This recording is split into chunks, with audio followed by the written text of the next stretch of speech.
Hello दोस्तों, मैं हूं लक्ष्मी नींद ब्लॉगर और मैं आपको नए ब्लॉग में स्वागत करती हूं। और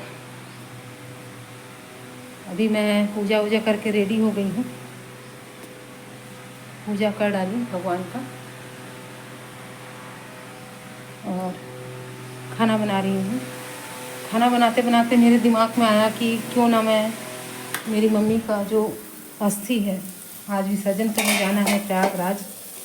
तो मेरे पापा, दीदी और भाई सब लेके आ रहे हैं। भाई तो बाद में आएगा, तो उनका स्वागत मैं क्यों ना करूं, क्योंकि वो तो थी मेरी माँ और माँ है। तो जब मैं गई तो मेरे को स्वागत किए, तो क्यों ना उनका अस्थि आज बिलासपुर आ रहा है। बिलासपुर से हमको लेके जाना है बस में, इसकी वजह से बिलासपुर आ रहे हैं। प्रयागराज लेके जाना है, तो मैं उनके लिए व्यवस्था नहीं, थोड़ा सा फूल बहुत पसंद था मेरी मम्मी को, तो थोड़ा सा फूल से मैं स्वागत करूँ। तो मैं दिखा रही हूँ आप लोगों को। कुछ विशेष नहीं है, लेकिन जो कर रही हूँ उसको दिखाती हूँ ब्लॉग में। यही वाला फूल तोड़ लेती हूँ थोड़ा सा मैं, और उनका स्वागत करने के लिए।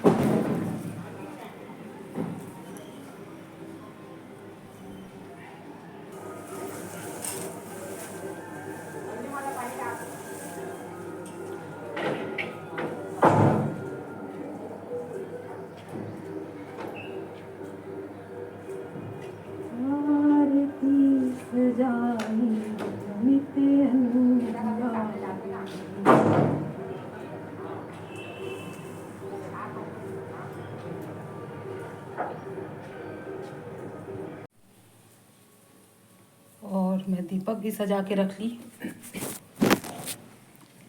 दीपक भी रख ली हूँ। अब आएंगे तो उनका स्वागत। मेरी मम्मी आने वाली नहीं थी हमारे यहाँ, लेकिन सहयोग से ला रहे हैं, तो मैं स्वागत करना चाहती हूँ उनका। तो बहुत दिन पहले, 1 साल पहले वो आई थी, तो स्वागत हुआ था उनका।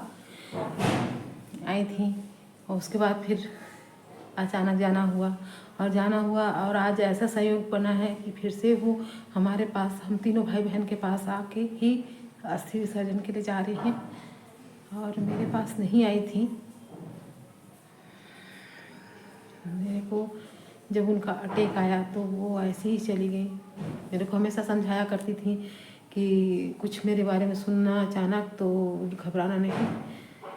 शायद इसीलिए आ रही है आज। तो मैं उनका स्वागत करूंगी, उनकी अस्थि का। और शाम के समय हम लोग प्रयागराज के लिए निकलेंगे। थोड़ा भावुक हो गई हूँ अभी।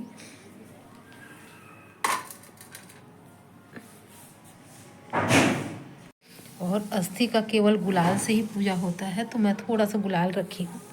और ये है, मैं पूजा करने की तैयारी कर रही हूँ। और आ गए दिखाती हूँ आप लोगों को। आ गई दिखाती हूँ आप लोगों को बैक करना करके।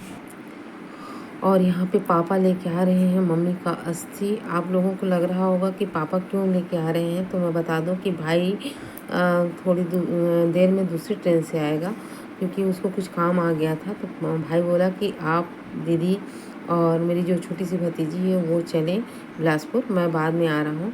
तो पापा बोले कि मैं अस्थि ले जाता हूँ पहले, और बस इसीलिए पापा पकड़े हुए हैं। पापा दीदी को बिल्कुल एक बार भी नहीं दिए, क्योंकि दीदी चाह रही थी कि मैं पकड़ लेती हूँ, तो बोले नहीं, मैं पकड़ के ले जाता हूँ। और यहाँ पे पापा ला के, मैं बोली यहाँ आप रखिए।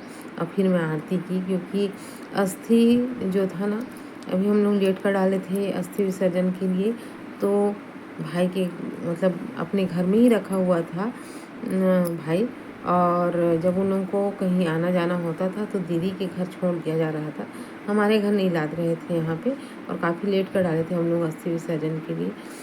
तो यहाँ तो आएगा ही नहीं मैं सोची थी, लेकिन बिलासपुर से ही हम लोगों को बस में जाना था, इसलिए अस्थि को हमारे घर भी लेके आए। तो ऐसा लगा कि मम्मी तीनों भाई बहन के घर को देखना चाहती थी, और उसके बाद ही गई। तो फिर मैं दीदी पापा का प्रणाम की, और उसके बाद अस्थि का पूजा करने के बाद उसके बाद दीदी का प्रणाम की, और मैं अपने घर में ले आके रखी अस्थि को। उसके बाद फिर जब जाने लगी तो हम लोग पकड़ के लेके गए, और यहाँ पे मैं कुर्सी में रख दी। अस्थि को। और अब बाकी चाय नाश्ता देने के लिए मैं बाहर आ गई। खाना बन चुका था, सब तैयार हो चुके हैं, लेकिन पता नहीं मम्मी का जो अस्थि है ना, समस्या ही आ रहा है कि कुछ न कुछ समस्या है। अभी भाई आ रहा है ट्रेन में, तो ट्रेन के आगे 4 ट्रेन और है, उसके बाद उसकी ट्रेन है, पीछे में खड़ी है, लगातार जैसे जाम होता है वैसे लग गया है। और मैं भगवान से प्रार्थना कर रही हूँ कि अब मम्मी जाए, विदा हो जाए, क्योंकि उनको काफ़ी इंतज़ार करना पड़ा और भाई बिना जाना मुश्किल है, बहुत मुश्किल है। हे प्रभु, मैं मंदिर में हूँ और हे प्रभु मैं कह रही हूँ कि भाई को दिमाग दो, रास्ता दो, वो आ जाए, क्योंकि यहाँ भी रिजर्वेशन हो चुका है। और यहाँ पे हम लोग की जाने की तैयारी हो रही है। दीदी और मैं आज कुछ ज़रूरत से ज़्यादा ही भावुक हैं, क्योंकि अब मम्मी का अस्थि विसर्जन के लिए जाना है। इतने दिन तक तो हो गया होता और नहीं हुआ है, इससे ज़्यादा ही अभी भावुक हैं। मैं बार बार मेरे आँख में आंसू आ जा रहा है। मेरे चेहरे को आप लोग देख रहे होंगे, क्योंकि मैं हूँ छोटी बेटी, तो थोड़ा तो लगता ही है ना माँ के लिए ज़्यादा ही। हालांकि ऐसा नहीं है कि मैं ही दुखी हूँ, भाई और दीदी भी दुखी थे। और हम लोग बुला चुके हैं ऑटो, मैं आ रही हूँ नीचे, क्योंकि हम लोग को ऑटो में जाना था। कार में भी जाते तो छोड़ना पड़ता, कहाँ पे छोड़े, कार बस स्टैंड में रखते नहीं बनता, बस से जा रहे हैं हम लोग।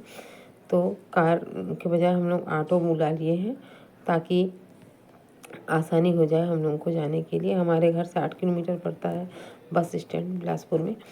और यहाँ पे कुछ हंसी, कुछ मजाक, कुछ रोना, कुछ गाना चल रहा है। बच्चे खुश हैं, क्योंकि लंबा सफ़र में जाना है करके। उनको ये एहसास नहीं है जो एहसास हम लोगों को है। हम लोग उम्र ज़्यादा होने के कारण इस चीज़ को हम लोग एहसास कर पा रहे हैं। तो यहाँ पे मैं चढ़ गई हूँ और उसके बाद बच्चे चढ़ रहे हैं, और यहाँ मेरी भतीजी बड़ा खुश है। और बेटा पता नहीं क्या बोल रहा है, समझ ही नहीं आ रहा है। और सबको को बाय बाय भी बोल रहा है कॉलोनी में, और अपने आप को नेता भी बता रहा है हाथ जोड़ जोड़ के। और भतीजी हंस रही है, और बिटिया रानी पता नहीं नाराज़ हो रही है कि मेरे को आप लोग वीडियो में नहीं ले रहे हो, नहीं ले रहे हो, नहीं ले रहे हो करके। लाइक सब्सक्राइब करें भी बोल रहा है बेटा। और साथ में दीदी से मैं बातें कर रही हूँ। बातें करते करते मुझे रोना आ गया कि अस्थि को भी मैं अपने गोदी में रखी हूँ। पापा से बोली कि लाओ पापा मैं रख लेती हूँ। तो पापा बोले कि ले आखिरी बार रख ले, अब नहीं रखना होगा, क्योंकि कभी कभी मम्मी का 2 3 4 5 बार हड्डी टूट गया था। तो हड्डी जो था ना, हल्का सा भी क्रैक हो जाता था, दवाई की वजह से उनका हड्डी कुरकुरा गया था। तो कितना दर्द होता था। आज महसूस हो रहा है कि उनका हड्डी पूरा कुरकुरा के एक थैले में बंद हो गया है। और यहाँ पे पहुँच गए हम लोग बस स्टैंड में। और बस स्टैंड में काफ़ी टाइम हम लोग वेट किए। और अगला ब्लॉग में ना मैं दिखाऊंगी कि हमारा सफ़र कैसा रहा, कैसा विसर्जन हमने किया वहाँ।